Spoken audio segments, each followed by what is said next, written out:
Ken Griffey Jr. When you start talking about the all-time great center fielders, how can he not be one of the top 3 or 4 guys that you're going to bring up? Unbelievable, Ken Griffey Jr. Holy smokes! He, at one point in the game, did pretty much anything he wanted to. Junior flying diamond makes the catch! Great talent, great bloodlines.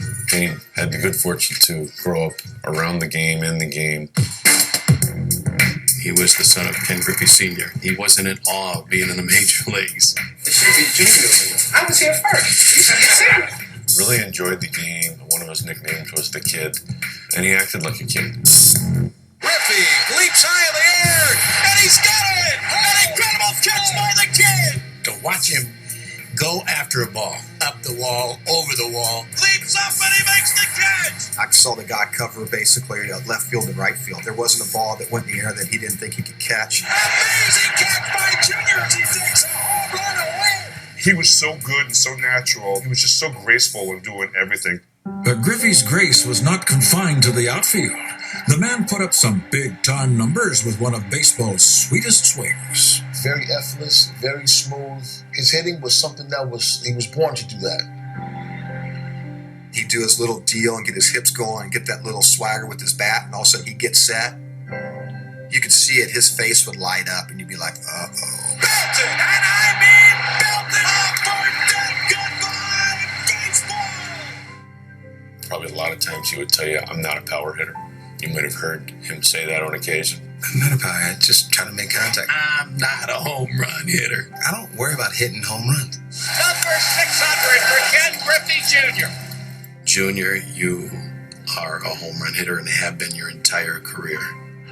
Unfortunately, a rush of injuries hit Griffey, just as he was being mentioned as the best to ever play the game.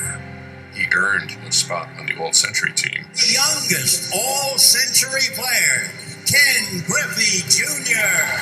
I remember at the time thinking that this is a guy who could make 2 All-Century teams. Of course, things didn't work out that well in the 2000s because of injuries. There is no doubt in my mind, had he not had all the injuries in his career, that he would have been the man that someday will hit the 756th home run.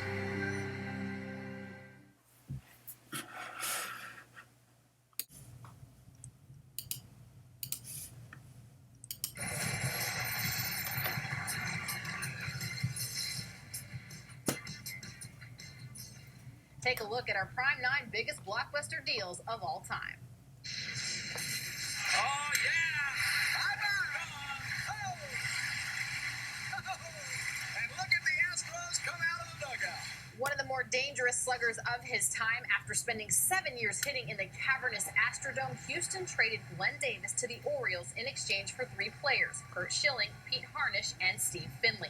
Davis managed just 185 games in 3 injury-plagued seasons, while the trio sent away all had varying degrees of success at many major league ports. A 62nd round draft choice in 1988 by the Dodgers, a decade later, LA traded arguably the greatest hitting catcher in baseball history, Mike Piazza, along with Todd Zeile, to the Florida Marlins. In exchange, the Marlins sent west 4 key contributors to their first ever World Series title team: Gary Sheffield, Bobby Bonilla, Charles Johnson, and Jim Eisenreich. Arguably the best pitcher to ever don a Mariners uniform at the trade deadline in 1998, Randy Johnson was sent packing out of the Great Northwest to the then contending Astros.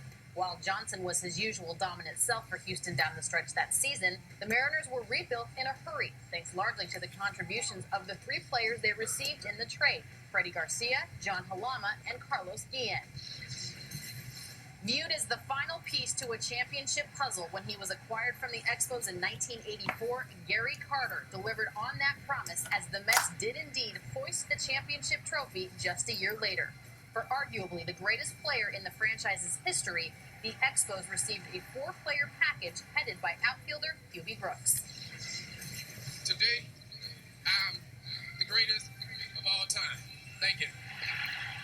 Always one to let you know exactly how he feels, Rickey Henderson was truly one of the all-time greats. A prolific 5-tool star in 1984, the A's traded the Bay Area native cross-country to the Yankees in exchange for 5 players, including a then 19-year-old flamethrower named Jose Rio.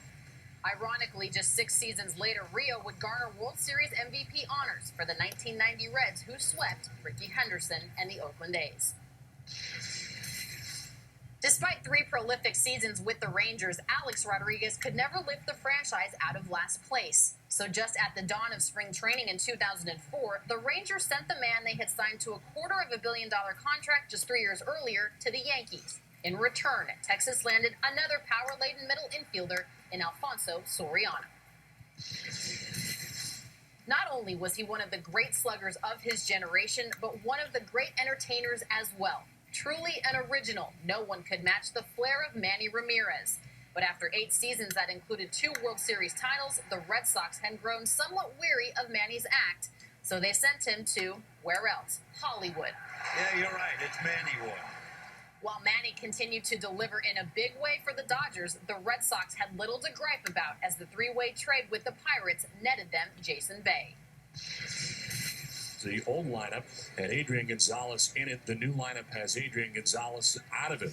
Barely 2 days old, the mega swap by the Red Sox and Dodgers is our runner-up blockbuster trade of all time. The Dodgers acquire star-laden talent across the board with the likes of Adrian Gonzalez, Josh Beckett, and Carl Crawford. For the Red Sox, it's all about the future on the field and in the financial coffers, where they're expected to save some $260 million.